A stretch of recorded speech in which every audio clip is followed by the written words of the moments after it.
You can't beat them, then you pop them. You can't man them, then you mop them. You can't stand them, then you drop them. You pop them, cause we pop them like over red and vodka. C3, okay, a millionaire. I'm a young money millionaire. Ladies and gentlemen, welcome back to the Daily Stack. Today is Monday, May 18th, 2026. Iran is going into Bitcoin. Leopold goes short Nvidia, and the AI trade is getting flipped. Jody, walking into Monday morning with a lot of headlines here. So how you feeling over there? There's a lot of red this morning. It's something that we needed a healthy pullback, I think, across the board, but no one was ready to be the first person to at least get on the sideline, get into cash, certainly like flipping short against stuff like MU or SanDisk. It wasn't the smart play. Like there was just too much strength, too many buyers. KT, Tuesday host, you know, he was looking at it, and every time you thought either of those names was overvalued, there's just so much strength in the market because they love the revenues. They love the quarterly revenue for someone like Micron for like 23 billion. On the Bitcoin side, I think somewhat sniffed out, obviously, over the weekend, dropping down into high 60 or 76. And then now open up Avi's little Chrome extension, 76,423. There you go. So I think it's holding up well. It wasn't what I would call a severe drop at all. But it's the market sniffing out just a changing of the tides in the market right now. It's not up only, you know, semiconductors or memory. Just retweeting this so all my fan base can also take a look here. I think one of the biggest news, we're taking a look at situational awareness here. So Leopold, let me just pull this up real quick. My good buddy over there, Shy Ballure, with the tweet. So if you guys have been under a rock, this kid is an absolute star. Leopold Situational Awareness Hedge Fund has been absolutely ripping. But where he made all of his money with AI infrastructure, he is now flipping the trade somewhat. So he did add some AI power names. So like Iron is a big, I think, FinTwit name that everyone's looking at. CleanSpark's one that we've touched on before, Riot. So he's shifting some of that around, right? Including, you know, if you come in here, you can actually see like Nvidia put, Oracle put, AMD put, Intel, which is where he made a significant amount of money, puts on those as well. So you're seeing this across the board. I think it's not just him. People like us talk about it on Twitter. Other funds saw his success, so they piled on, right? And then plus we got all of this Iran news always happening as well. So let's pull that back up though. Let's see what we need a game plan on. Yeah. All right, let's do this one more time here for the audience. Yeah. And we could probably retweet this to some capacity. Keel's one that I hopped on, which I'm excited about. So he's on a spot position in Keel. CleanSpark's interesting. And he's been on CleanSpark for a while and they haven't taken off. I think Irons obviously hasn't had that full takeoff that people have expected. Yeah. I think it's just very interesting. I mean, it's all part of the AI infrastructure trade, but it seems that, I mean, any good manager is going to look at mean reversion. You know, they're going to say, hey, this is my thesis, but any good stock's going to revert to the mean. You can't just up only forever. Yeah. And some of these haven't taken off. MU call, like the call on Micron, I think is interesting. I would think that, you know, him opening up something new like that would be too rich in premiums. We've talked about that. Look, he did like he may have done like a spread here because he's got MU puts here. Good eye. It is tiny text, but yeah. Yeah, here we'll zoom in for the audience here. This is important to look at though. If you look at just the tweet, it doesn't tell the whole story where you got to go in and see how many actual shares have been changing of the guard. So like even with Iron, he has a, where would that go? Iron here. His old portfolio was almost 6%. He came down to almost 3%. So he cut that in half. So yeah, you want to dig into the details here. Not financial advice. The guy had a great quarter. Can he do it again? We'll see. So there's a lot at stake there. But It is pretty interesting. Over 60% of what he now has is in put options on semiconductor stocks. Over $2 billion in puts alone on SMH. 1.5 billion put on Nvidia, who that's a big story too. Wednesday earnings will either make or break the market, as we've seen. Puts on What do you Avgo, think? Oracle. What do you think with Nvidia? I mean, this is the Monday morning take, but what do you have to see to have a positive reaction? Or Trump whispering into his ear that he won't go to jail if he prints false numbers, probably. That was my conspiracy, that Nvidia is the market now. And if Nvidia goes down, it could terrorize the market heading into midterms. I did a tweet the other day that let me try to pull that up. But it was basically saying on the down years after May, heading into the midterms, the market kind of like tanks a little bit. But if after midterms, the next year is average like 14, 15% in the market. So there's light at the end of the tunnel if that does happen. But that's historical, right? I think same thing with charts. I always say I'm all heart, no charts, because charts in theory are what happened, and anything could change. The news changes. We've never seen anything like AI before. So all historics can be thrown out, in my opinion, of where that goes. I'm directionally typically bullish in general. Today I'm sitting on my hands though. So that's me being somewhat bearish or watching the market kind of do its thing and pick my plays. Cause the last 2 months have been insane. I'd say like last month and a half, 2 months have been absolutely ripping, where it's natural and healthy for it to cool off a little bit. My baby NBIS down to 10% today. And I'm thinking Joey Salitro, he's like 200. He's pretty damn good at his numbers. But he was saying at 200, he's going to trim. Get him on. Let's get him on. We'll have to bring him on. Maybe tomorrow. I'll shoot him a text here. But he did say at 200, he's going to trim some for Nebius. I agree with him short term. I think it could come down slightly just because it's been on an absolute tear. But I do still have 300 plus price target on that. So if it's in my IRA, I probably am just going to let it play out here. Jody, what happened? Oh, go ahead. Yeah. I mean, well, I think for this week, Nvidia specifically, for anyone looking at it, look out for rich premiums on any type of options. If you are playing options, is it worth it? Like, as the average Joe, what does Nvidia have to do, to outperform and to make the market go up? I think there's a huge risk of, if they don't perform well, the numbers aren't attractive, it's dropping, right? It's coming down, and the whole market's coming down. Yeah, I was about to say, it's gonna pull everything else down with it. And if they meet expectations, they meet guidance, then market's still going to be down. People are going to look at it, I think, not financial advice, people are going to look at it and say, okay, this is an overvalued market. It's been running up. It's been running hot. I'm going to be like Leopold and sell too early rather than too late. And, they're going to sell in May and go away, which isn't like a terrible play to like take some risk off the table if you've been doing really well in a lot of these names, like the Intels, the AMDs, and the Avgos and everything else. But like if that becomes consensus, it's hard to say. Like I think on the other hand, to expect the market to rip after that, I think some of the rotation we're seeing right now is where people would rather buy a beaten up stock, like the ServiceNow, I think you brought up yesterday. That talking about that Trump and Jensen, they both told us buy now, basically, and both of us did not.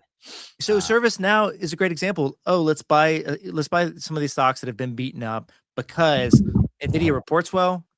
Then, or let's say Nvidia does okay, market stays flat, maybe goes down a little bit. We pump liquidity in.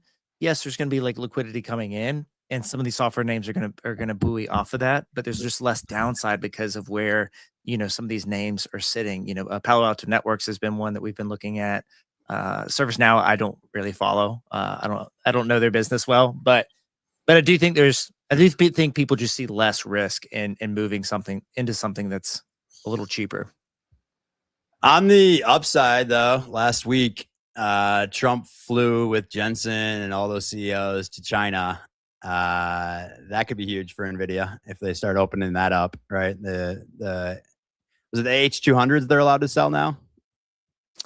Yeah. Let me confirm that. They're reporting on May 20th, so Wednesday after the close. The Blackwell ramp, seeing how those numbers come out. I think the China demand coming off of that flight, like timing is interesting to me, right?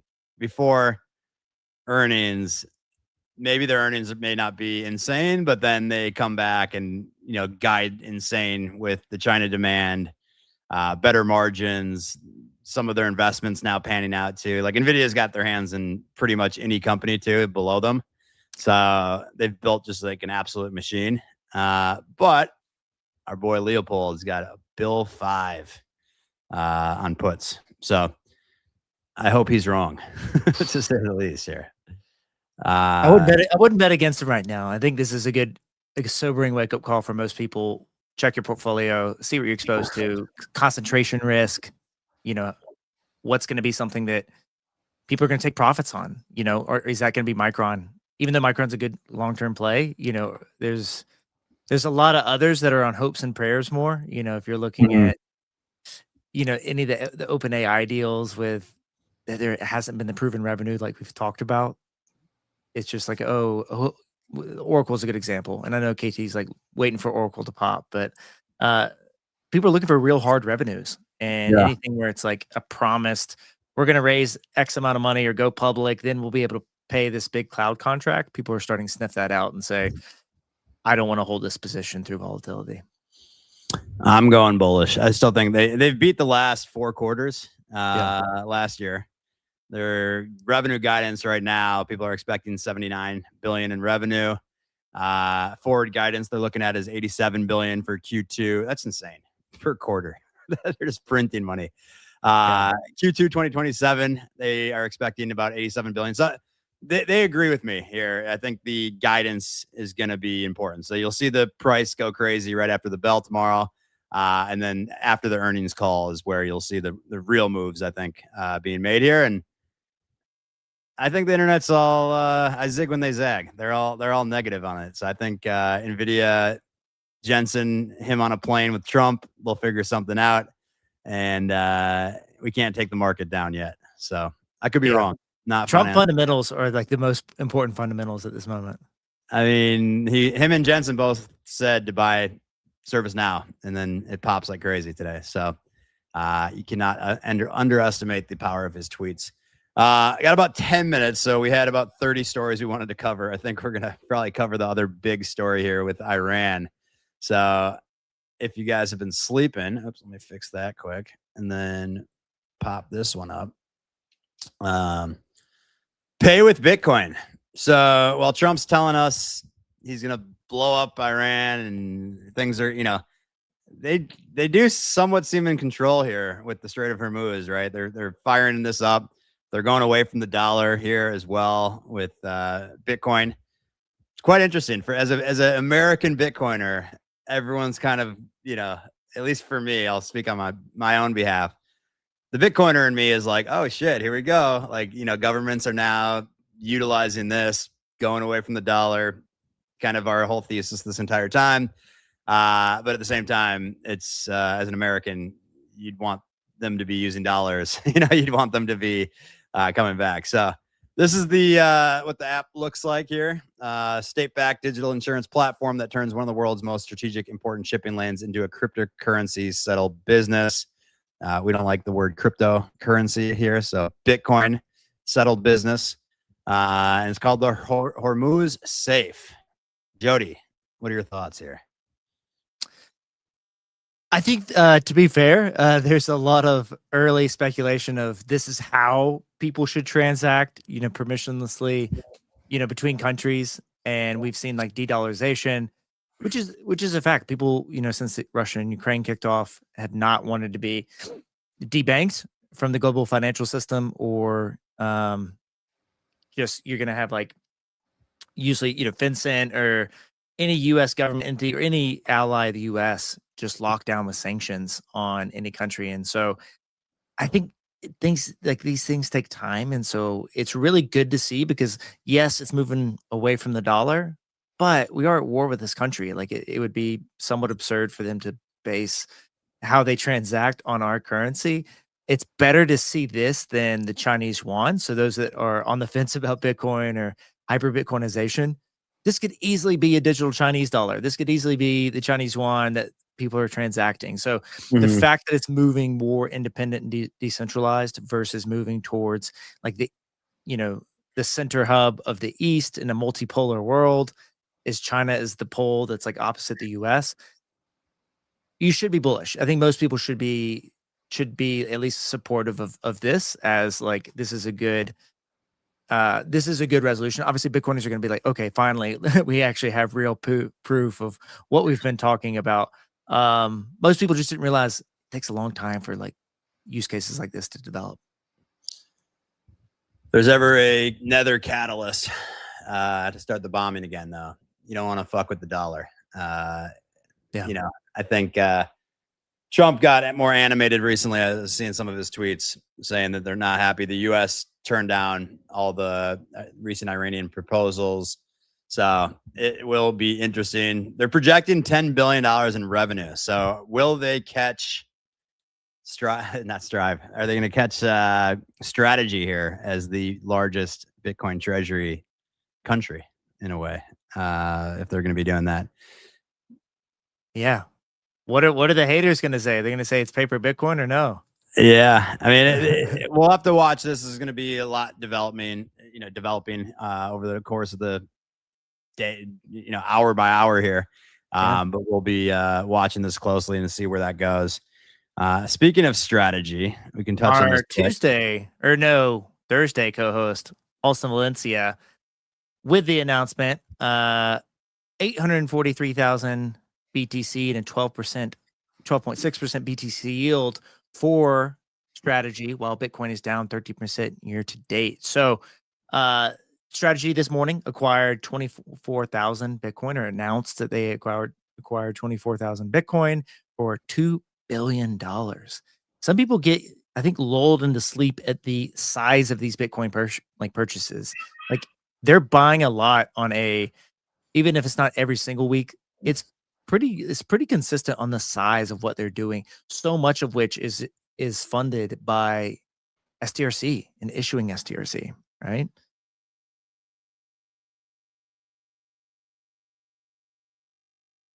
You're in shock. So the takeaway is that the concerns around MSTR being diluted and the common stock being ATM'd, I think people are seeing a valid uptake of actually seeing stretch dividends, or seeing the stretch intake of cash working in the flywheel, and they have to like just count on is it 3% CAGR each year of Bitcoin in order to cover their dividend payments.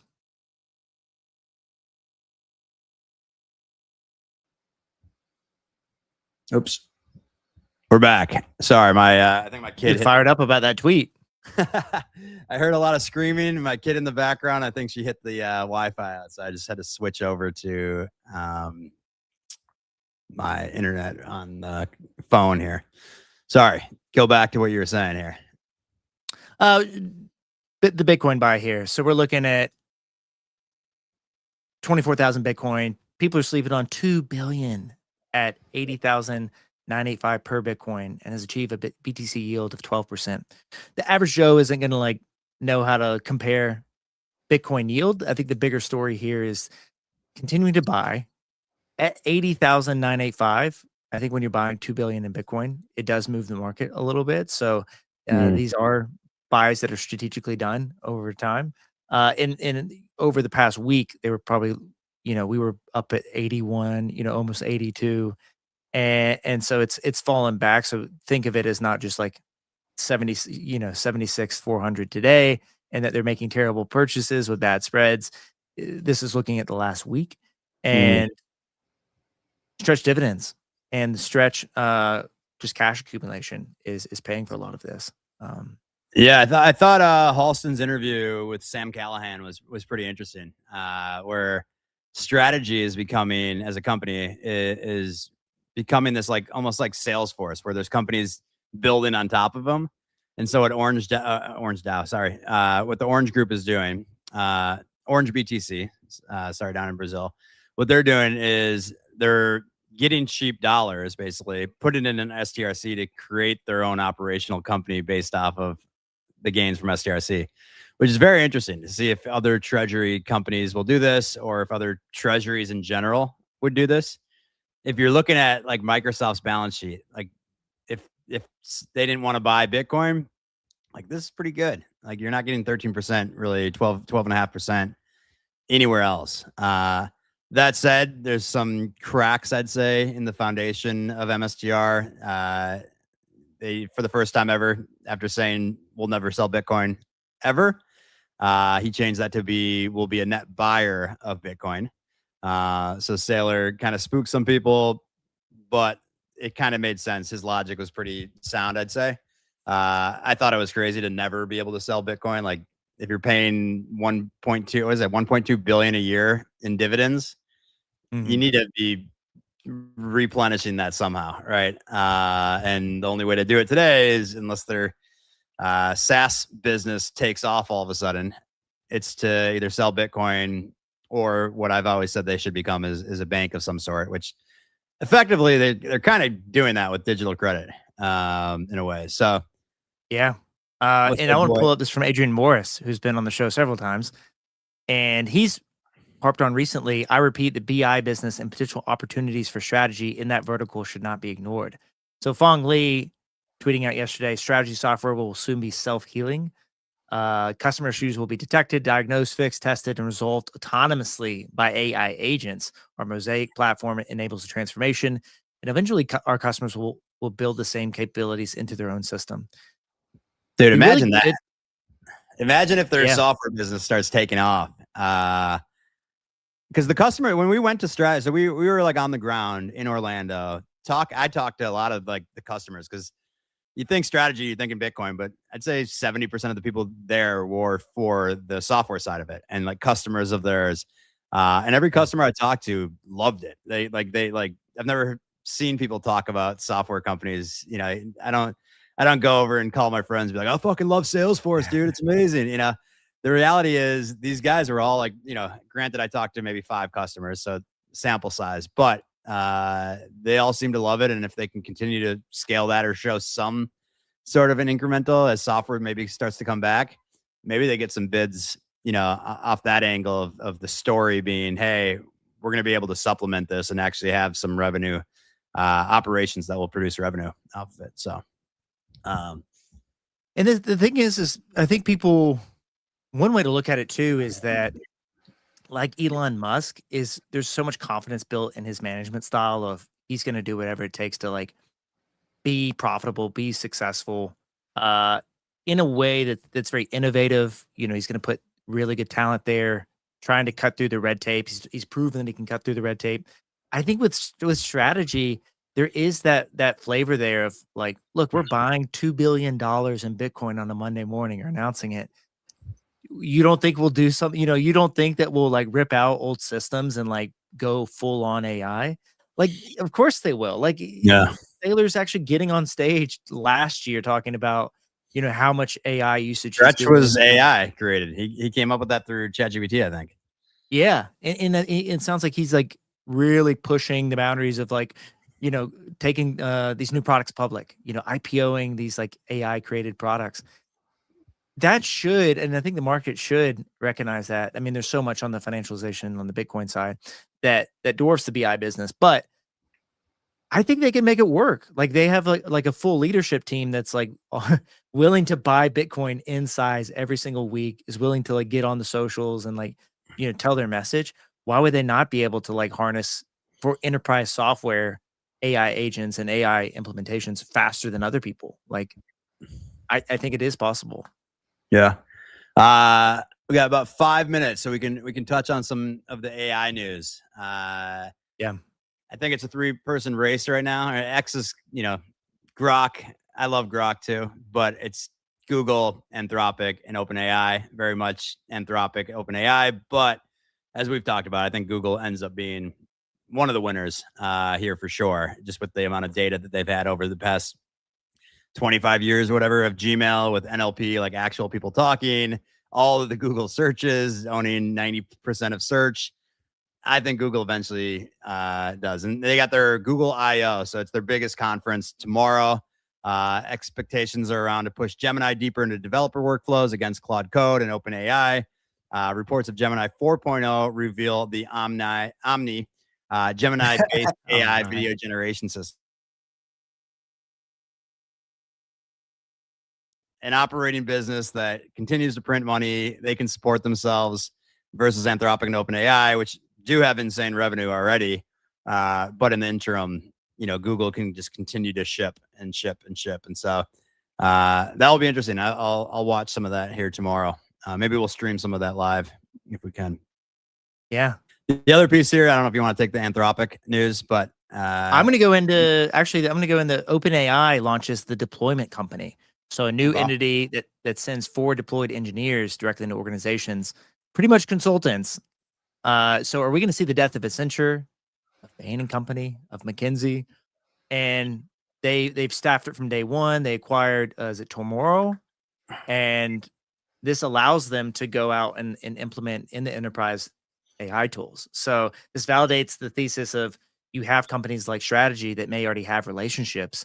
Are they going to be the ones that go in and implement these first using, their Mosaic software, the harnesses? Because I do think what we've learned from OpenClaw and what we've learned from Hermes agent is if people really need the harnesses around the agents to make them work and to do self-healing, enterprises absolutely need to. There's so many different people and processes that, you're going to need people to get it to the business level. You're going to need so much structure around it and compliance and data security. And so NVIDIA has proven that with NemoClaw. They're putting out enterprise version. Let's get bullish strategy to be doing AI enterprise implementations. And I cut to Twitter real quick because I thought this was pretty interesting. You got Ken Griffin, who was in the news recently because Zoran Mamdani pushed him out of New York City.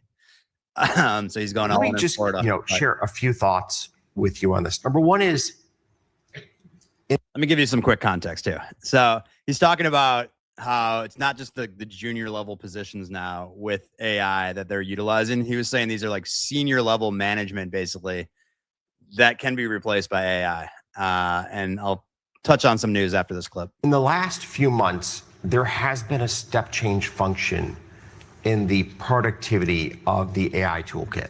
It is profoundly more powerful than it was just 9 months ago.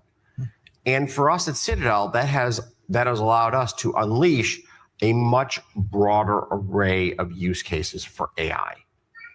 And it has been really interesting to watch, to be blunt, work that we would usually do with people with masters and PhDs in finance over the course of weeks or months being done by AI agents over the course of hours or days. So these are not mid-tier white collar jobs. These are like extraordinarily high skilled jobs being, I'm going to pick a word, being automated by agentic AI. And I got to tell you, I went home one Friday actually fairly depressed by this because you could just see how this was going to have such a dramatic impact on society. And when you witness it in your own four walls, when you see work that used to be man years of work being done in days or weeks, it's like, wow, like that's the first time I've seen real impact in our four walls. Pretty shocking. I mean, it's nothing that we haven't heard, but to hear it from the banking sector, to see them, now they have 10 pre-built agents for banks, including pitch books, credit. I mean, this is not just bankers. These are all like the consulting companies that would help them with the pitch books, credit memos, underwriting, KYC. All of that's going to be automated, right? Moody's embedded its full platform in the cloud, covering credit ratings, risk data for 600 million plus companies. And these are not small companies, right? That's Citadel. We just heard from JP Morgan, Goldman Sachs, Citi, AIG, Visa. They're going into all these companies right now. They just raised another 30 billion that should close by the end of May, and they just surpassed OpenAI's revenue, which is crazy too.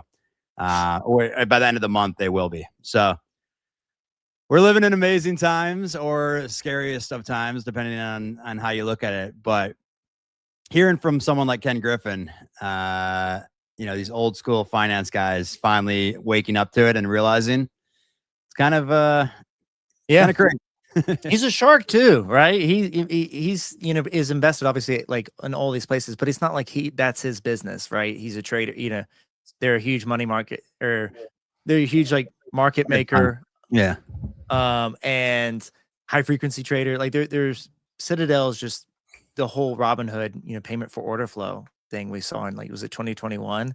Where like GME was halted, all of that. Ken Griffin was on the other side of that, meaning that like it's not Sam Altman's pumping his bags directly as much. So it does hit harder. One thing I'll leave the audience with for your personal life, for self-development, which is we love on the Daily Stack. We want you to stack Bitcoin every day. We also want you to stack some knowledge and skills. So Greg Eisenberg had a really good on Saturday, AI agent observations. He had like 30 of them. The first one in the part 2, I really liked, because I set up Hermes agent last week. Hermes agents write to their own memory after every task, which means starting today versus starting in 6 months is an unfair advantage for you. So I'm telling people, start today. Now is like when you get all the work done. Because I did OpenClaw January, setting Hermes up last Sunday was super fast, and you just understand the whole skill set, and you understand like where you're probably going to go wrong. And then later you can like debug it. There's so much just like things to understand around context and skills and management. That's so possible. There's nothing too technical that you can't just drop into AI and it's going to give you a very simplified answer. So absolutely get started. Start with Claude Cowork first. I would absolutely recommend that. Get good at Cowork, understand how it works, and then try out some of these harnesses. It's going to be beneficial for you long-term, I believe. I love it. Ending with some value there, Jody. And follow Jody at Jody Flournoy on X. I have to run. I have to go to a Shiva. So we'll be back here tomorrow at 12:30. Any I can't speak. Any closing thoughts, Jodes? I'm going to say, watch out for Nvidia. Watch out for rich premiums. Don't be afraid to scale back, risk manage right now. Sell in May and go away is definitely seasonal, or the seasonal trend. So I'd say just be very careful this week. Just keep stacking Bitcoin. I think 76 is a safe area. It seems like to accumulate. I don't have the exact price target. And then we'll be filling you in on some cool predicts markets coming up this week. So we'll have some that we're rolling out as the Daily Stack we think are fun. Honestly, we should get more Leopold Oschenbrenner. So I'll take that as a takeaway. We gotta get him on the pod somehow. I don't know if he does. But I've seen at least one. So I know you got to run, but yeah, everyone follow this week. We'll be talking tomorrow about Nvidia, and we'll go from there.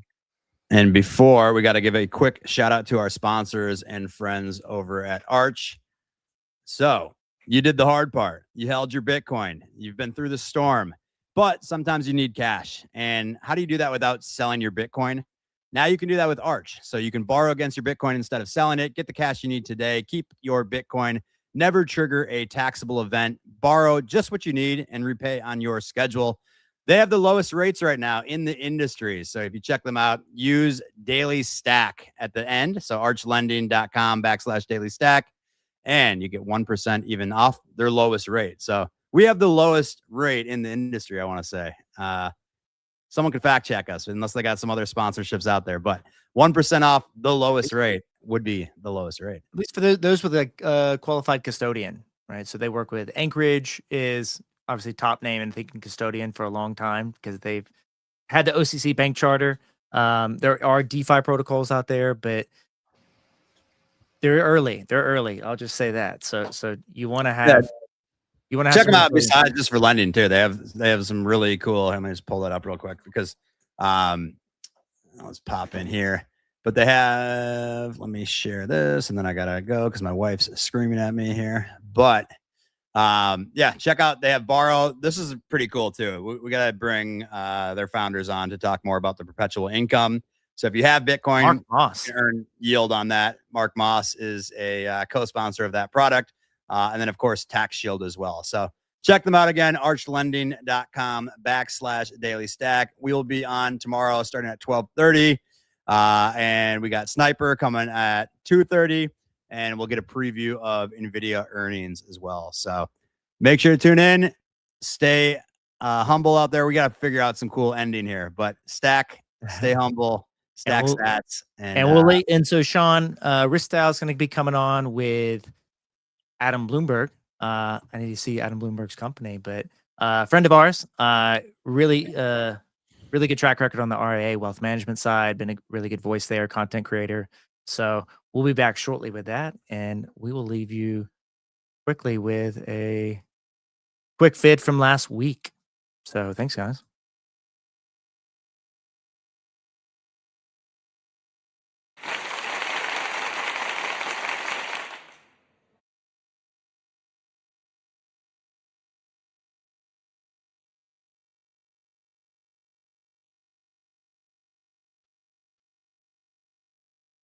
You know, it knows how I talk. It knows my tastes. And we can't even really fathom how that can be used against us one day. Anthropic at the size becomes a national security risk. You know, potentially, like, I like that they push back on the DoD and US government to have some independence, but they're going to get too big to fail, right? These big labs are going to get so big that they're strategic national importance. And I don't want the government in my models, you know, in the same way. I don't want them steering what we should know. You feel like if you have a different administration, you have a different leadership at any of these models, they could start influencing, you know, how answers are coming out, and it becomes like a Chinese firewall. Private, unrestricted access to intelligence should be a human right. We're not going to get subsidized access to frontier models forever. The penny is going to drop.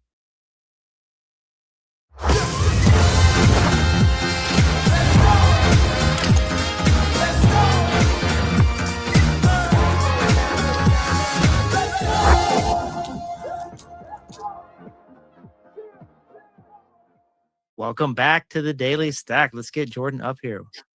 How we doing? Good. How you doing? Good to see you again, Jody. Good to see you. So we're back in the second half. This is where we dump into AI, agentic payments, do a lot of lightning payouts. We're going to get back into that soon, not on this show, but soon we will. And we're excited to have Jordan Urbs. So he was on the stream for those that dialed in during Bitcoin 2026 in Las Vegas, head of and founder of AI Captain's Academy.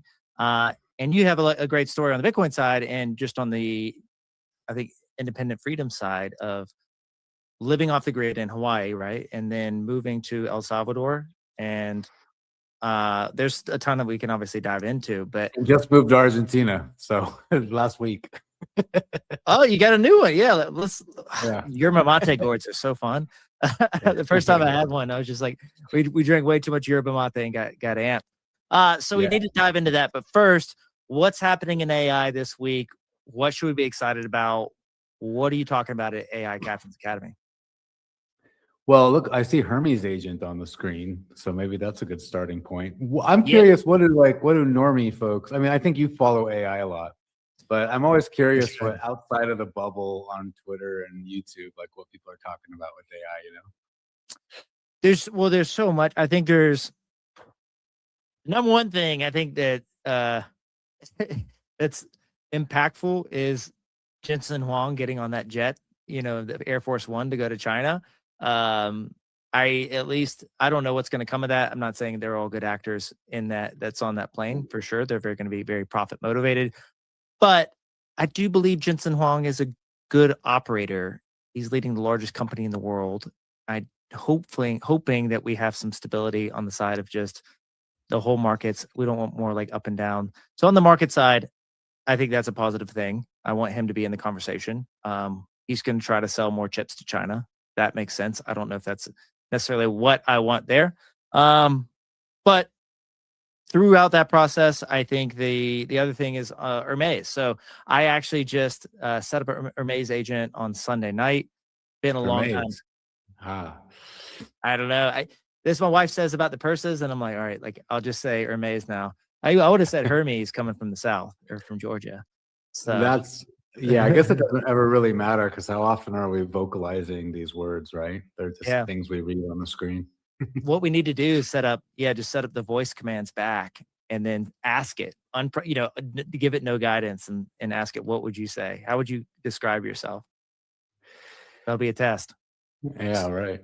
So Sunday, in short, Sunday, a long-time OpenClaw user, have gone through all the iterations, updates, etc. I think right now I'm at a point where like haven't spent much time on it because I'm getting all wires crossed and I don't want to be babysitting like all day, have a lot of processes, but just seems much more of a burden. On the same Mac Mini, go in to Hermes, the news research, and I download it, I get it installed, and just from let's explore this, let's see this alternative. I knew that I was going to also use like ChatGPT 5.5 using the Codex OAuth just as a basic starting point to get this set up. Use a frontier model, not try to get like super fancy at the beginning with it. Just let's plug it in, let's get it working. So one thing I found was when you set it up, Hermes, I'll pull it up on the screen. You jump in the CLI, the command line interface, just go search terminal on your Mac or, if you're looking for on your PC, install it. Once you're in terminal, you can do Hermes setup. And the crazy thing is that there's so much, it's just at this like V5 with those familiar of doing OpenClaw in January of this year, V1 or V2 or V3. There's a lot you need to do, a lot of little things you plug in. Putting an Hermes agent now on the same computer as an OpenClaw agent that has all these markdown files, it went from like first grade to like it was a freshman in college. It knew everything and it jumped in and knew all the processes, knew all about the business, personal schedule, everything. And because it was reading through all of the OpenClaw doc, Claudius is our OpenClaw bot. Incredible. It would like pull all of that. I made a decision. I did not want it to replicate or migrate everything from OpenClaw, which it does prompt you now. Like they have a pretty clean flow of prompting you to, hey, do you want to migrate all of this stuff over your OpenClaw agent over? They're trying to, bring over more users that way. I did not want to do that. But do a fresh start. Do not want to like repeat any of the same mistakes or the things that were bogging me down. And honestly, it worked out great. It knows everything from OpenClaw. It knows the history. It knows the business they're trying to run. It knows what I want achieved, but it's a new personality, a new implementation. And honestly, past 3 days, it's been what I would expect the OpenClaw experience to be like. And to be fair to OpenClaw, they're pioneers, I think, in the harness, building out harnesses that the average person can use. Hermes, I think, has been exactly what the vision would be. It's super easy, really easy to plug in. It's reinforced learning. It's like building new skills every time it makes mistakes. I'll pause there, Jordan. What are your thoughts? Yeah, it's like a Facebook to the MySpace moment, right? We got the next evolution. So yeah, it is interesting that you bring up Hermes agent because I've been working on tutorial videos all morning of how to use Hermes agent in different ways. Oh, perfect. And I am an AI educator for anyone who doesn't know about me, which is probably everyone. I have a YouTube channel where I just teach how to use AI agents. And about 1.5 years ago, I went all in on AI agents. I was like, this stuff is so important. I learned about Eliza OS. You ever play with Eliza OS, Jody? Never played with it, but I know exactly what you're talking about. Yeah, and Shah, the founder of it, it was just really super inspiring.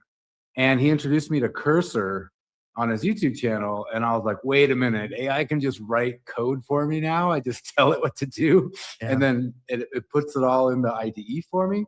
So that was a big game changer for me. And so for the last 1.5 years, I've just been learning, building, and then sharing what I learned on YouTube. Yeah. And so, OpenClaw was definitely an exciting moment. I was always kind of hesitant just because I didn't want to put it on like my main machine. But eventually, I found my Raspberry Pis. I found I could run basic OpenClaw instances for simple purposes just in Docker containers on my computer. Which isn't foolproof, but at least it's going to be a lot harder for it to access things that I don't want it to access. Yeah. And so then recently I got a new computer for work basically. And I was like, okay, I am going to do something I've always wanted to do. And I'm going to run an agent that's run completely on local inference and private and encrypted as possible. I just want like a sovereign of an agent that I can create right now with a consumer grade laptop. Like, what can I do? So for the last couple of weeks, I've been late to the Hermes agent game. I'm just going to call it Hermes. I could be wrong on this. Just to be clear. I don't think there's a right or wrong. Yeah. I don't think there's a right or wrong. I grew up saying Hermes, but so I started messing with it, and I was running a Qwen 3.6 model, 27B locally, and I was like, wow, this is really cool. It's doing a really good job. And then I learned after a while, it was helping me set up. What's cool about Hermes is, in a way that OpenClaw isn't, Hermes can work on itself, but in my experience so far, right? Like, I think you can read about this stuff, you can see tweets, you can even have a whole Claude code harness like I do research, do a quality assurance run to make sure the research is accurate, and then make a whole OpenClaw versus Hermes report, which is what I do for my YouTube videos before I record. I'm like, okay, do some full research for me because I'm really curious. And so I run these whole processes, and it was just telling me all the benchmarks and all the things that OpenClaw doesn't do compared to Hermes Agent. But it's one thing to read about it, and it's one thing to actually experience it. So as I've been using Hermes Agent to set up, my computer assistant locally, I found that, like, wow, it's really flexible with how it works. And I'm not even talking about the skills yet. So as you mentioned, it creates its own skills. Like, when it needs to do things and it knows it's going to need to do them again, it'll update its own architecture, basically, in a simple way of putting it. And OpenClaw just doesn't do that. You have to be very precise with your language. You have to be very intentional. You can get it to do it if you're using good models, especially like Opus. Opus 4.7 will help you build a harness out of nothing, as long as you just put a couple keywords in there, like, I want to use this again, make a skill, and add some notes to Claude MD. And basically anywhere where you're using Opus 4.7, it will probably do a really good job of self-correcting. Maybe that's not the right word, but self-building itself. Yeah. But Hermes Agent, you don't need Opus to do that. I was using an open source model on a computer with 48 gigs of RAM, a local model, like not a crazy powerful model, and it was building itself. And I'm like, wow, this is really cool. Like, a year and a half ago when I started this, there was no way in hell that you'd ever accomplish something like this. Anyway, then I found out that Qwen 3.6 doesn't actually do tool calls, at least that model that I was using. So I switched over to Gemma 4, whatever parameters it was. And oh my gosh, now it's just kicking butt. Really? And so, yeah. And this is all local. So local LLM on a MacBook Pro running Gemma 4 with Hermes Agent. That's kind of as far as I am right now on my own personal Hermes usage. But then today I was working on a tutorial for Venice. So I'm head of user education at Venice. Venice AI is a privacy-focused inference provider. So there's an interface with all the models you can think of, from text to image to video. You can use open source models completely privately and end-to-end encrypted, or you can use Claude Opus, you could use GPT 5.5 Pro. Any model that you can imagine almost is on there with one API key. So it's a really convenient service. And so for using Hermes Agent, it's awesome because it's really simple to just switch over. Okay, I want to use GPT 5.5 to build this new thing, this new use case for my Hermes Agent, or I want to use Claude Opus to do that. But then when I actually use it, I want to use a private model. And so Venice doesn't store any data. It doesn't store your conversations. So when you can't get the results with a local LLM on your computer, then my next step up is Venice, because they're not storing your data and there's options for end-to-end encryption, which doesn't really work with agents yet. That's a whole nother conversation, doing end-to-end encrypted calls. But anyway, so for a step up, I use Venice. And so I'll use these frontier models to make sure the agent, OpenClaw, Hermes, whatever, like, does a good job at building out these things I want. But then when I'm actually running them in my day-to-day, then I'll just use these cheaper private open source models, and I get really good results. And it can be tricky with Hermes, but with Hermes, you can give it a model routing skill to say, hey, you're this model by default, you're private, you're uncensored. But when you need to build something, route to this model. Use this better model if you have to write a skill or something like that. And I found for now that that's a really simple way to do model routing with any agent, not just Hermes. It'll cost you a little extra, but ultimately you'll get better results for the thing you're building. And then once again, after it's built, then just use these simpler models to run them. Mm-hmm.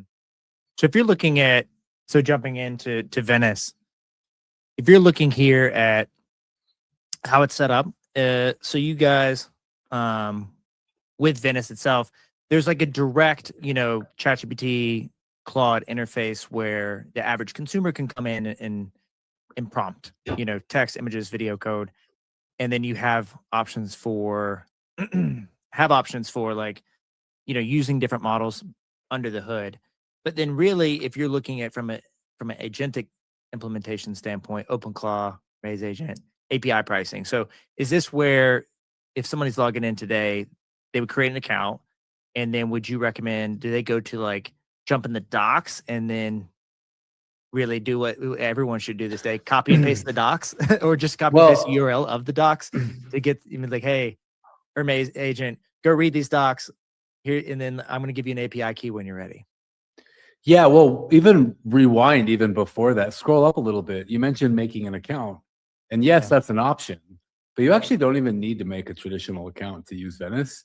You can log in. I know this is a Bitcoin show, so I don't want to promote non-Bitcoin stuff. But what Venice does with Web3 on the base chain on top of Ethereum is something I don't think you can do on Bitcoin yet, and that is offer daily AI inference for every token. It's called the DM token that you stake.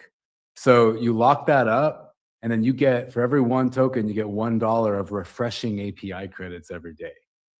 And so if you have that, or you have just 100 of their capital asset, the VVV token, and you stake that, you get an automatic pro account. So what's interesting about this is an agent can do it. So your agent doesn't even need an email. They can use Venice, the Venice API. They just need a wallet, and they can log in with the wallet, no KYC, nothing, and they can use this intelligence. And I think that's it's a very under-discussed topic in AI, especially as Bitcoiners. Like, where can you get AI inference credits without having to give up your details? Yeah, we talked about that with Phoenixon, was around the KYC of Claude or Anthropic going in and requiring that, and you're accessing intelligence, right? So you're not going to want, the frontier models are there, and you don't want to be a step behind and be taxed because you want to be private, because you don't want a KYC, and the guy next to you is fine with it, and so he's getting the smarter models, he's reaching the conclusion faster, he's building a business faster. So that's interesting. And you guys are, Venice as an organization started by Eric Voorhees, one of the guys we've seen early on, at the conferences with the solo Bitcoin booth. OG.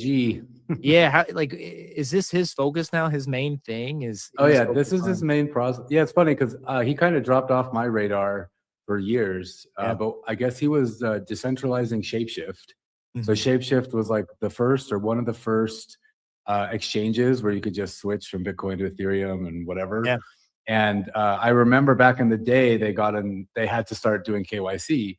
And I remember hearing him on a podcast, like, not cool with that. But they figured it out, and now Shapeshift is decentralized.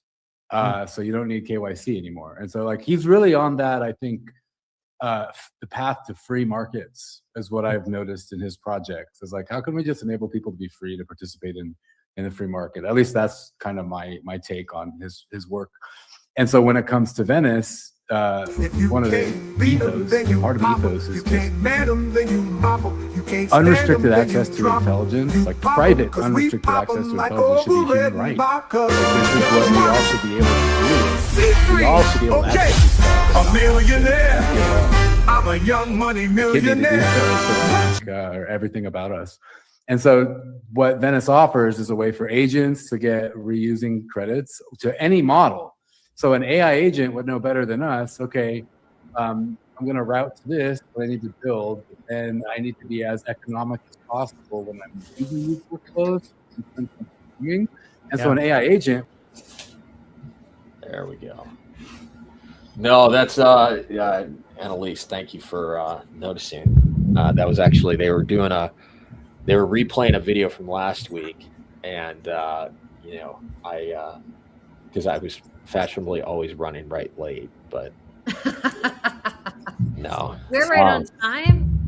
Actually, I was actually just doing a crypto 101, which I find, Adam, I first, great to see you, and secondly, I think you can relate to this, like giving these 101s now, it kind of, and you, Annelise, as well, like, it's like, okay, where do I start so I don't really confuse the shit out of these people? Because, like, if I say, I had hot wallet, cold wallet, and I'm like, I'll tell you what, just think of it as a wallet and let's just keep going, because I don't want to, like, you go down that. That's who you're talking to, right? Yeah. Now, do you two know each other? No, great to meet you. Annelise Osborne, how are you? Great to meet you as well. She wrote a great book. Oh, I love it.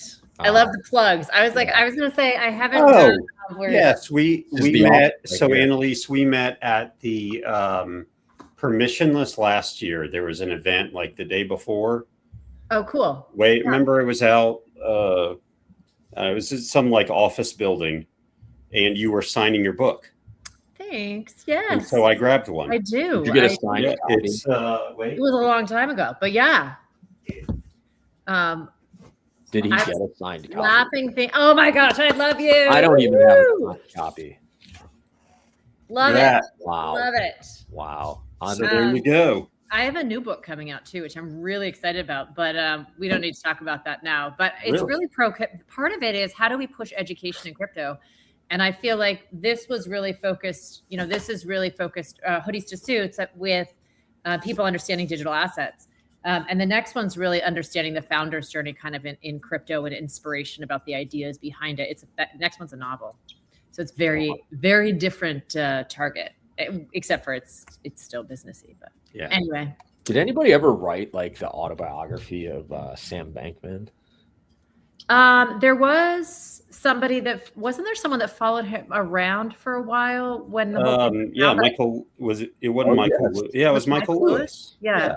And he actually wrote a book about it. Yeah. And it came out very like apologetic. Yes, it was, and everyone just obliterated him because they're like, all right, this makes me question everything else you've ever done. Also, the timing of it. So I want to give him the benefit of the doubt as well, as the timing of it was such that when you're writing a book, it goes in for like before it actually comes out. Right. Yeah. There's that waiting period. So see, that was my whole thing. Like now it's coming back to me. Like when that came out, I was like, wait a minute. How the hell did this time out? Like, how did this align here perfectly that this guy is basically going to jail? First of all, I mean, sidetrack. I do got to go on a tangent for a second and say, how the hell is he even tweeting in prison? Can we talk about that for a second? Like that. Yeah. I mean, our tax dollars are paying for that. Like that's how does a guy who basically stole billions using computers allowed any electronics? Well, because he paid his time, like he's sorry. Well, yeah, and his his parents. That's we might have to have a segment just to talk about that. Yeah, I'm not a legal expert, so whatever. You know what? It doesn't even matter if anybody that is, because I mean, the one thing though I will say, if they had held on to that Anthropic investment, it could have probably paid for the entire shit show that was created here. Yeah. They did make a lot of money in those in the private equity. Right. They were doing well. He just got greedy. Like he was good at investing and everything, and FTX was fine. It was just got greedy with it. Isn't that when it always happens though? I mean, you had Bernie Madoff. Yeah. I mean, well, and the irony, of course, is this whatever segment we were just listening to while we were all getting on here, they were talking about Eric Voorhees. And you remember Eric is the one who went on the Bankless show with Sam Bankman-Fried and basically called him out on everything. Oh shit, I forgot about that. Yeah, that's when Eric came back to being like the hero of crypto. He was. I mean, he was an OG for sure. SBF was like the golden child. Yeah. And Eric just totally called him out on everything. Wow. And then it was like 2 weeks later that it all came down. I don't know. It's and here we are today, right? Yeah, but you know what? Let's hear about what's going on with you. Yeah. What's that? That's all you. Tying that all together, right? Yeah. Like you've obviously launched something which is kind of similar but different. But yeah, I mean we're at a good place. Yeah, hopefully it's not the we're too early kind of thing. Yeah. We've seen a lot of projects come and go because they're just too early. Like they're a good idea. They're just like pets.com was a good idea. Yeah. It was just too early. No, they missed out on the co part. They had the pet part, but they missed the S and the co.com. Right. See, they would have been perfect there. Yeah. That one turned into a great one. But no, so tell us a little what you're doing. What are you up to? You're running an RIA now. I remember you and I were talking about this. You wanted to do it. And you're like, I don't know. And clearly you did it.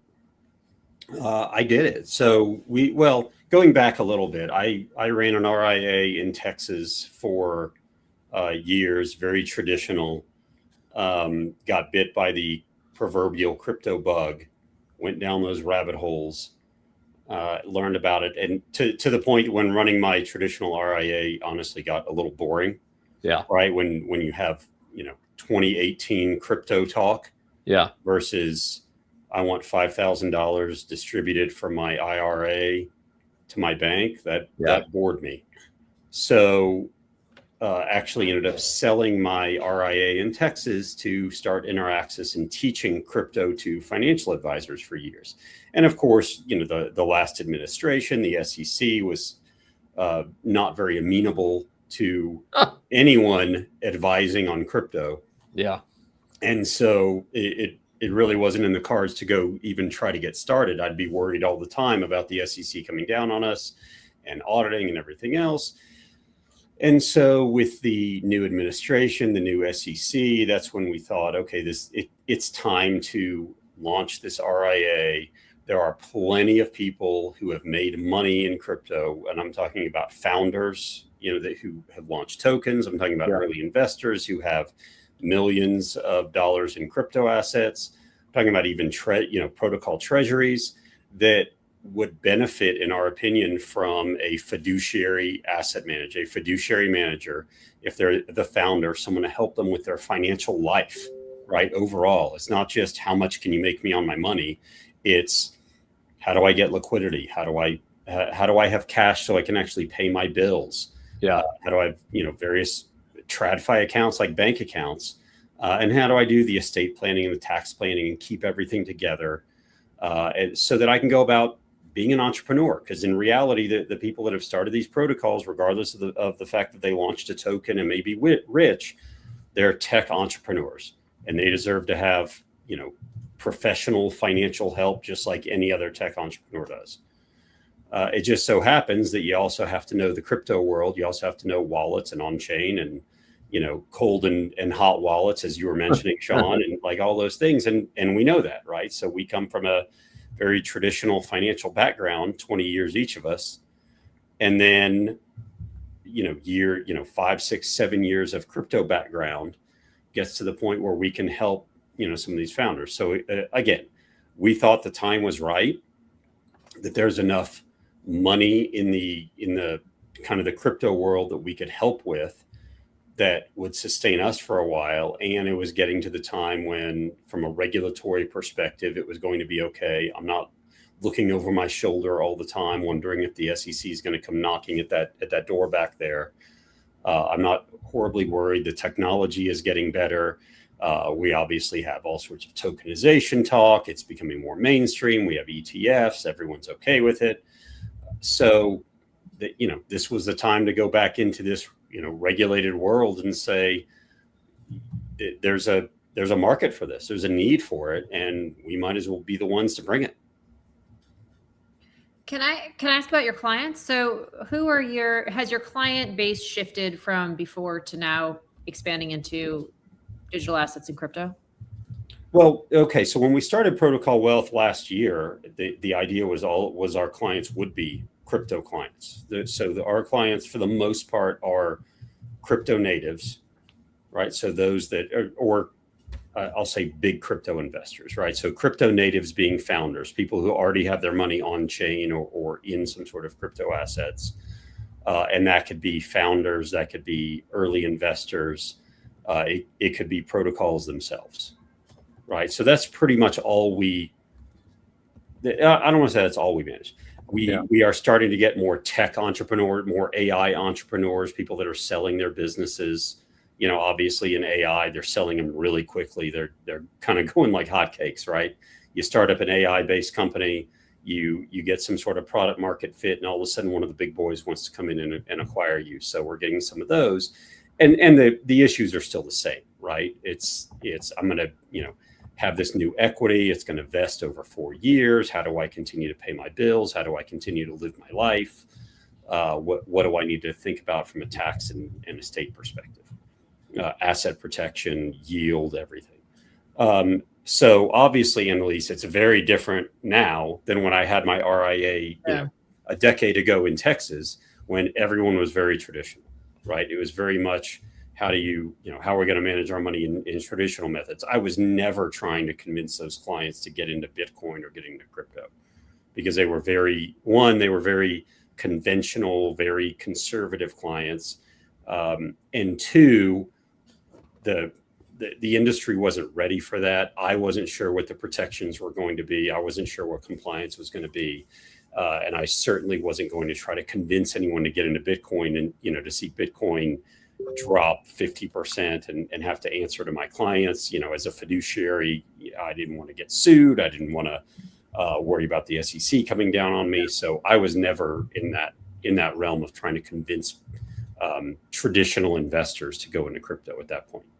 Yeah, I think it's really needed. I did have a traditional RIA reach out asking to meet crypto people, and I think they just don't understand kind of what's involved. But a question to you also is, especially people that were younger or not financially native that are going into and have made all this money, I would assume they're investing in traditional assets as well. So I would think that you do both traditional. I'm guessing like that you do both traditional, and you also do, because I have, I work in the crypto world, but I do have a lot of traditional investments. You do both and balance it out? Yes, we do both. We balance it out.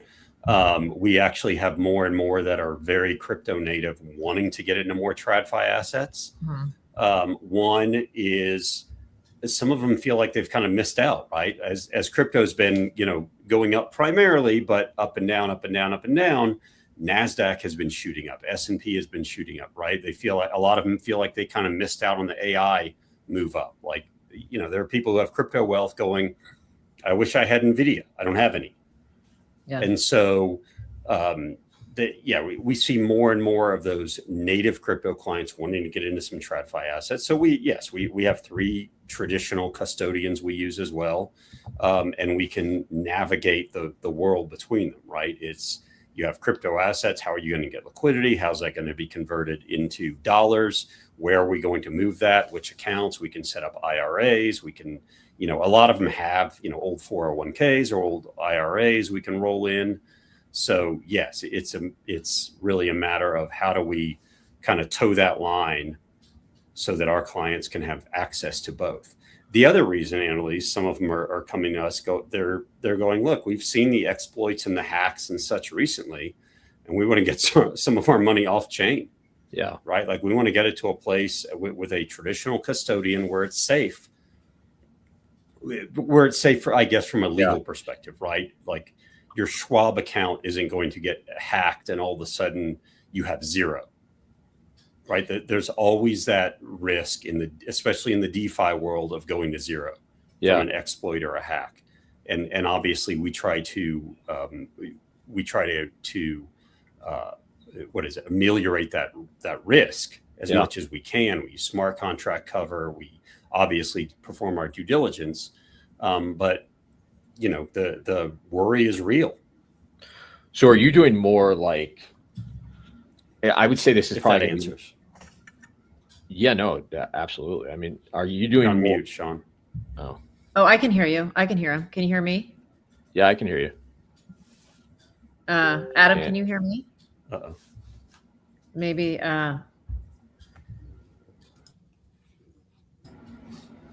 You hear us now? Is that any better?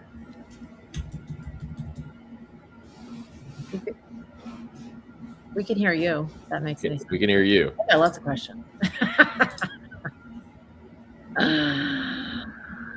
One thing I can't hear you.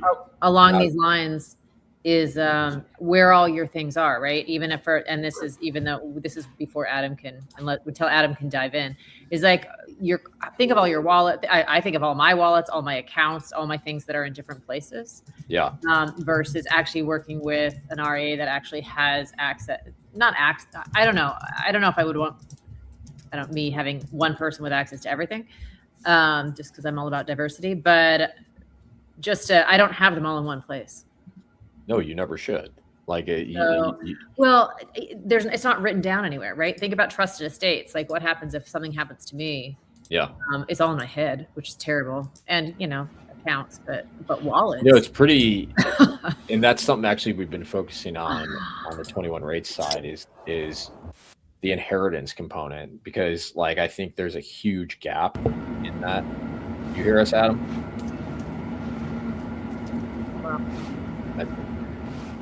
Here, let me tell him to give me 1 second. Let me tell him he can just you can rejoin. I'll just let's see. Why don't we just have him do that? See if that works. But no, I mean, on the inheritance side, I think there's a huge issue there because, whether I like it or not, I'm getting older, and no, I don't like it.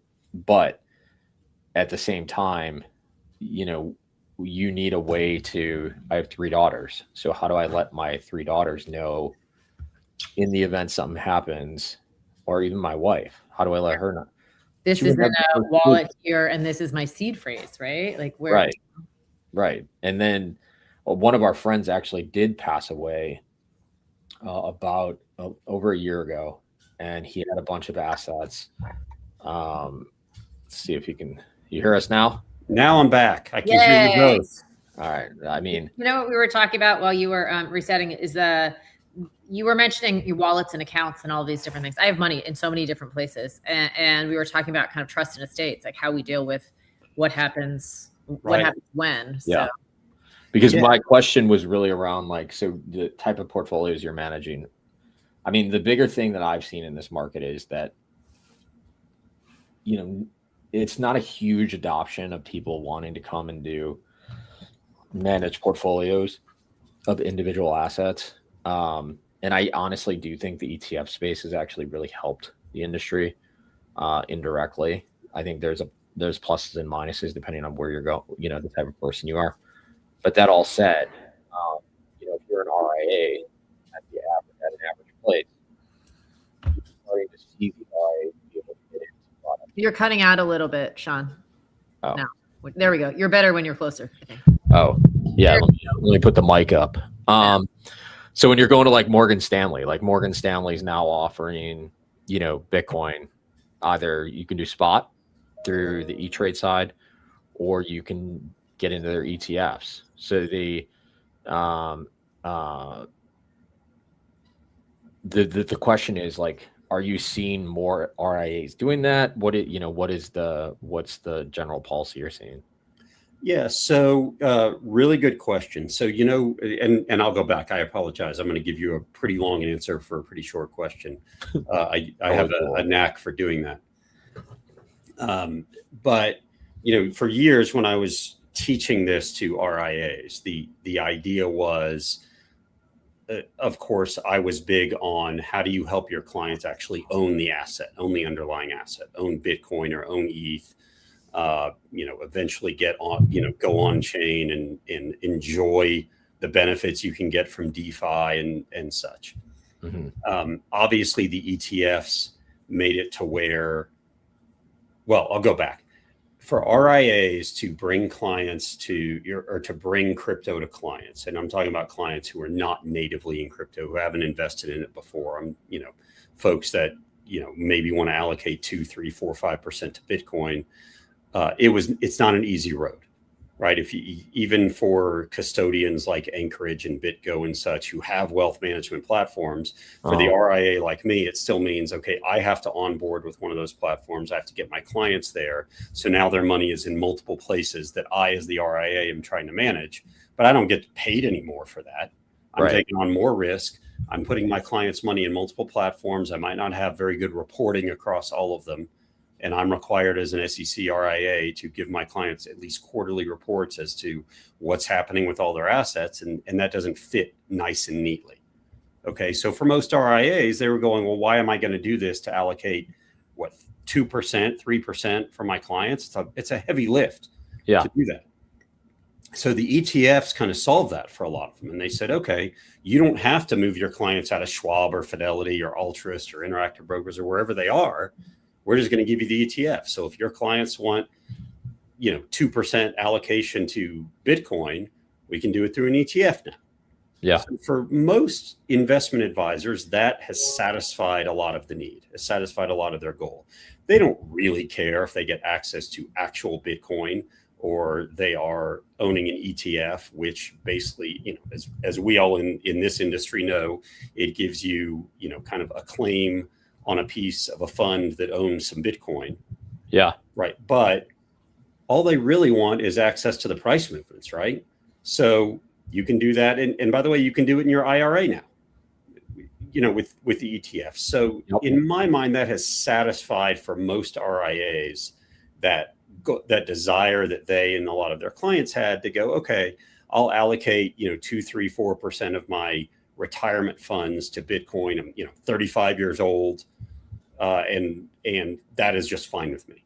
So for most of them, they're not going further down a lot of rabbit holes in terms of how I own these assets, either with a qualified custodian like Anchorage or own them on chain.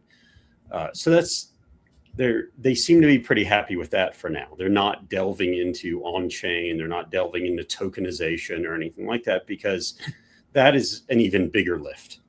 Right now, you're talking about assets existing on chain and having to do your due diligence and who are the counterparties and all those parts. That's going to be years away for the RIA market. What about vaults or lending? Are you doing any crypto lending or touch any vaults? So we're different in that our clients are natively on chain. So we are absolutely dealing with vaults. As a matter of fact, I'm speaking at the Vault Summit June 5th in New York because we are big on utilizing vaults. I love the technology. I love how we can do things using vaults. I love the programmability and the ability to basically create a fund, almost like a personalized fund or a private fund type structure, even though it is not a private fund. I'm the compliance officer, so I have to say things like that. It is not a fund. It is a vault. It's technology. There's smart contract risk, all of those things. But love those ideas. Definitely delving into that. We do allocate for some clients into some morpho vaults and other vaults, to do lending, especially at least when they already have their assets on chain. I don't have to convince them to go there. They're already there. Yeah. And so that's easier than taking the money off chain and moving it to a Schwab. Absolutely. But this kind of also, you were talking about the SEC before and ideas of being an RIA. Right. Another question is, if you don't have custody of their assets, how do you charge your fees? Is it like a straight up, this is totally random, but like when I have my money in a investment fund, they take fees out of my income. Right. So that's part of what we've had to talk to the SEC about, right? Because the way that we manage for clients, one, if we have our client assets in Anchorage or BitGo, right, and they're with a qualified custodian, those custodians, Anchorage, Bitco, give us the ability as an RIA to charge our fees the same way we would at Schwab or Fidelity, in the same way you're talking about, Annelise, which is I can take we can take our fee out of the assets that we're managing. They give us the ability to do that. That fits within the SEC custody rule very nice and neatly. When we're managing for clients on chain and we use MPC wallets, so we set up policy engines and such. And what we're trying to do is make the technology that's available match what we see in the TradFi world. And in TradFi land, in Schwab and Fidelity and everywhere else, we have clients' assets get custodied there, right? So when you have an account, even with a financial advisor at Schwab, Schwab holds the underlying assets. And then you give me, as the registered investment advisor, discretionary authority, which says, here are the things you can do and here are the things you cannot do. And that is essentially a power of attorney letter, right? But that's what a discretionary agreement that you sign with Schwab is. We're trying to mimic that in the on-chain world using policy engines and MPC wallets. It says the client approves certain policies, and those policies are, here's where we can invest the money, and everything else is off limits. And here's where we can send the money, right? In crypto world, that means here's the smart contract address where we can send money. And that can be a, Uni V3, that can be Aave, that can be a Morpho Vault, whatever. But the client has to approve all that. And then we as Protocol Wealth get to manage within there. Now, within that also, we can have approved fees that go to a certain wallet, that come out of your account and go to a certain wallet, right? So we can charge AUM fees the same way. We can do it in all sorts of ways. Some of our clients just pay us a retainer to as you said, you have money in 18 different places, to kind of put it all together, show here's how the money's flowing. How do you want the money to flow? What is your budget? What do you need to happen? What are you worried about? Adam, how do we get this? I think what you're doing is great. First of all, I do too. I appreciate that. One, what are people asking you to and maybe not even asking you, but I guess not financial advice, but what assets are you guys looking at? And then two, unrelated to that, how do we get the actual overall industry to really look at this more seriously without, I hate saying the institutions are coming type crap. Can we stop saying that already in this industry? We already are seeing some of it, but why would you not still have someone like an Edward Jones even have maybe a 2% allocation, as Rick Edelman says, whatever the current number is up to? When do we get to that point? I think we're closer to that kind of 2% allocation than you think we are. A lot of advisors I've talked to are allocating to 1, 2, 3%, and they're using the ETFs to do it. Yeah. Right. And we just don't hear a lot about it because it makes waves when a company, a major company buys $100 million worth of Bitcoin. But when I get my client to buy $50,000 worth of a Bitcoin ETF, I don't get to have a press release about it. Yeah. Right. So the fact that all these RIAs are able to allocate via, the ETFs. I mean, you've seen the inflows into the ETFs. You've seen where they continue to get record inflows. It's not on a client. I think you meant it's BlackRock buying crypto, right? All these tweets out there. Yeah. Right. But they're not, yes, BlackRock isn't buying crypto. They're the clients of RIAs who are buying the ETF, right, are forcing BlackRock to go buy it. It just cracks me up whenever I see Wells Fargo, whatever, held IBIT or something. I'm like, stop. It's not what happened. Right. And so, you saw it, a few weeks ago, was it Merrill Lynch or Morgan Stanley? I forget which one. Morgan launched their ETF, and it, was 200 million in the first couple days or week or something. 175 was mine, but yeah. Well, I didn't actually see that headline, Sean. Yeah. It was a pent up demand. I was like, when can I do this? Right. But I think from our perspective, when you ask what are we talking about Yeah. with clients. Ours is there's no one like investment we're talking to them about. It's based on what they have. We have clients who have, 10, 15, $20 million worth of Bitcoin that, it's completely based on like, what is your cost basis? What do you think is the future of Bitcoin? Do you want to continue to hold this? Do you want to hedge your position on the downside? Do you want to earn some income on it? If so, maybe we can create an option strategy for you. Or some of them just say, look, I want to sell some of it because I don't feel real confident right now. Or God forbid, I want to buy something else. And it's not even an investment. Some people just want to buy a house or a car or something, or they wanted to get into some traditional investments. So it really is very client dependent, and every client kind of has their own set of circumstances, which again is one of the reasons why we got into this, because there are too many people that were going based on something they read on Reddit or something that their buddy did who's in the field, and we're going, those are not fiduciaries. They're not there to operate in your best interest. And so what we're getting to do is actually listen to them and go, we're going to give you a very personalized experience because your situation is different from your neighbors or from the other guy on Reddit or whoever else that you were telling us about. Yeah. Your experience in your situation is very different. If you're married with 2 kids, it's very different than being a 25-year-old founder that's, staying up 16 hours a day coding and drinking Red Bull. Do people still do that? Do they still drink Red Bull? No, Yes. now come on, now it's Zen. Now you're on Zen. yeah. You got to do your Zen. And Celsius, like there's a whole bunch of different. Yeah, now Yes, the new tech stack. Yes, well, you have Celsius because the original Celsius and crypto died. Right. Well, so now we got to drink it, right? which is both helpful from a caffeine perspective and somewhat ceremonial, right? Yeah. And then and then the Zen and now you don't vape anymore. You just do the Zen. Right. You start at 3 and then you get addicted and then you're up to 6 and then you go full max. It's all healthy stuff though. I mean, of course, yes, yeah. All the health influencers say it's okay. Yeah. No, I mean, honestly, I think it's so good to see that you have people like Annelise that wrote a book, and when she originally wrote this book, it was more.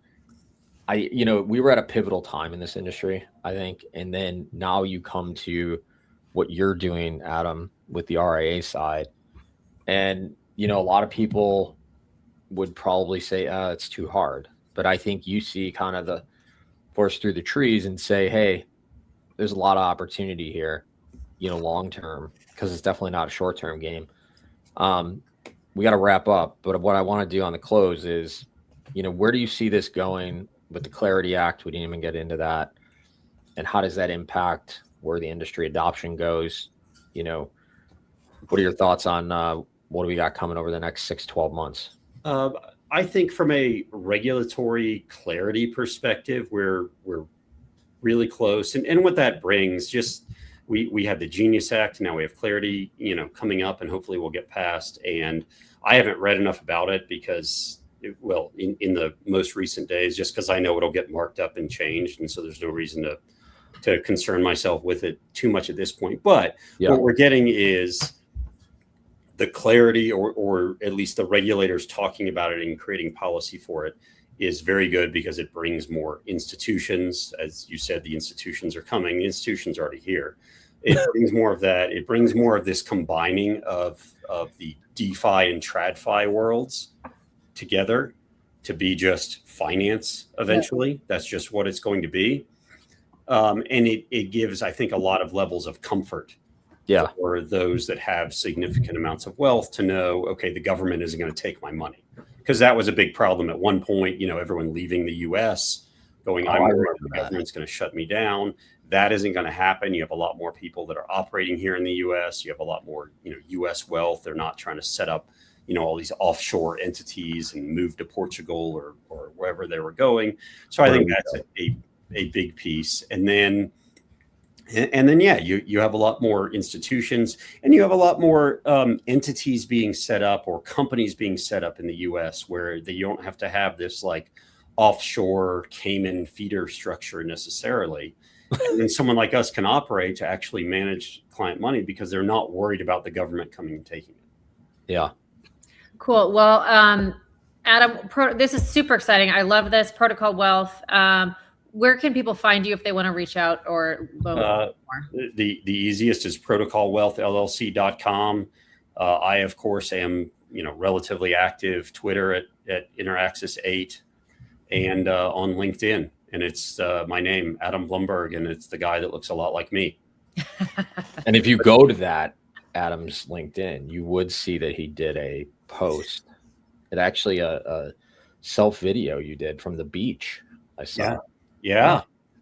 From the beach when I was in Miami last week or a couple weeks We ago. didn't even get to talk about that. We're gonna have to bring you back on. I know there's so many things we didn't actually talk about that we questions that we had. I had up here for you, but okay. Well, great to have you. Love to have you back. I mean, you know where to find me. Fantastic. Yeah. All right. Well, thank you both so much for having me on. Always great to talk to you and catch up. Thanks so much. Appreciate it. Thanks. Bye. Cheers. Take care. Bye. Bye.